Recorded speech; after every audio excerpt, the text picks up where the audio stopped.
Hello everyone, मैं हूं ज्योति चौहान। इस वीडियो में आपको बताऊंगी कि एलसीएम कैसे फाइंड आउट करते हैं। सबसे पहले जानते हैं एलसीएम क्या होता है। LCM means least common multiple या फिर लोएस्ट कॉमन मल्टीपल। ये आपकी शॉर्ट फॉर्म है, इसकी फुल फॉर्म ये दोनों होती है। लीस्ट या लोएस्ट मीन्स सबसे छोटा। तो अगर आपको कुछ नंबर दिए गए हैं और उनका आपको एलसीएम फाइंड आउट करना है तो उसका मतलब है कि उसमें सबसे छोटा कॉमन मल्टीपल कौन सा है वो बताना है। एग्जाम्पल से क्लियर करती हूँ। जैसे आपको एग्जाम्पल में दिया है 6 और 8, इसका एलसीएम फाइंड आउट करना है तो कैसे करेंगे। सबसे पहले 6 के सामने 6 का टेबल लिखेंगे, 6 पूरा टेबल लिख लेंगे, ठीक है। इसी तरह 8 के सामने 8 का टेबल लिख लेंगे। अब देखिए कॉमन क्या है दोनों में। सबसे पहला नंबर जो कॉमन है वो है आपका 24। सेकेंड नंबर जो कॉमन है दैट इज 48। और अगर आप इसको और आगे लिखते जाएंगे तो और भी कॉमन नंबर आपके आते जाएंगे। तो कॉमन मल्टीपल कौन से हैं? सबसे पहला है हमारा 24, दूसरा 48 और इसी तरह सो ऑन आप फाइंड आउट कर सकते हैं। अब आप एलसीएम कैसे निकालेंगे? एलसीएम मतलब लोएस्ट कॉमन मल्टीपल, सबसे छोटा कॉमन मल्टीपल जो है। तो सबसे छोटा कॉमन मल्टीपल कौन सा है इन दोनों का? 24। तो 24 is the LCM of these two number. Okay, अब देखिए अभी जो हमने मेथड किया मल्टीपल मेथड, उस मेथड से हर नंबर का एलसीएम निकालना पॉसिबल नहीं है। तो एलसीएम निकालने के दो मेथड बताए गए हैं। First is prime factorisation method and second is division method.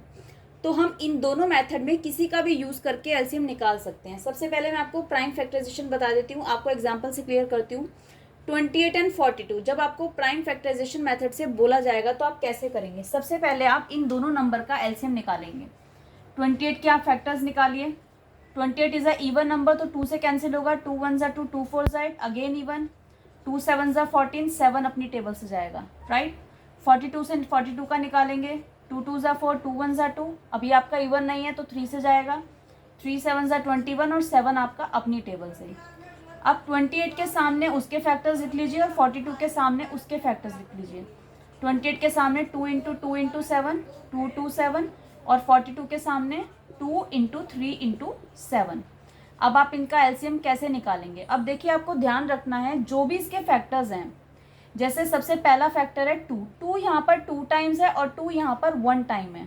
तो जो मैक्सिमम टाइम है वो लेना है आपको। यहाँ पे 2 आपका 2 टाइम है और 1 टाइम, तो ग्रेटर क्या है? 2 टाइम, तो 2 आपको 2 टाइम्स लेना है। उसके बाद है 3, 3 यहाँ पर 1 टाइम है और यहाँ पर नहीं है यानी कि 0 टाइम, तो 0 और 1 में कौन सा बड़ा होता है? 1, तो 3 आपका 1 टाइम आ जाएगा। अब 7, 7 आपका 1 टाइम है, यहाँ भी 1 टाइम है, सेम है, तो 7 आपका 1 टाइम ही आएगा। अब आप इसको मल्टीप्लाई कर लीजिए। 2 2 4, 4 3 12, 12 7 84। तो इसका एलसीएम आ गया आपका 84। ये मेथड है आपका प्राइम फैक्टराइजेशन मेथड। अब मैं आपको इसी को डिवीजन मेथड से बता देती हूँ। डिवीजन मेथड में हम क्या करते हैं? दोनों नंबर को एक साथ लेके एलसीएम निकालते हैं, राइट। अब आप इसको बोथ आर इवन नंबर 2 से जाएंगे। 2 1 2, 2 4 8, इनके बीच में चाहे तो आप कॉमा लगा दीजिए, ठीक है। 2 2 4, 2 1 2। अब आपका ये इवन है तो अभी 2 से जाएगा। 2 7 14, ये इवन नहीं है तो ये आपका ऐसे ही उतर जाएगा, ठीक है। अब देखिए ये 7 है, 2 के बाद 3 का टेबल आता है, ये 3 से जाएगा तो 3 से कैंसिल करेंगे। 7 आपका ऐसे उतरेगा। 3 7 21, अब 7 जो है वो आपका 7 से जाएगा। 7 1 7, 7 1 7, तो इसका एलसीएम क्या हो गया आपका? 2 इंटू 2 इंटू 3 इंटू 7, और आप इसको मल्टीप्लाई करेंगे तो 84। तो आप कोई भी मेथड यूज करिए आपका आंसर सेम आएगा, ठीक है। अगर आपको क्वेश्चन में मेंशन किया गया है कि प्राइम फैक्टराइजेशन मेथड से करिए तो आपको ये अप्लाई करना है, और अगर आपको कहा गया है डिवीजन मेथड से करिए तो आपको ऐसे करना है। आई होप आप लोगों को क्लियर हो गया होगा।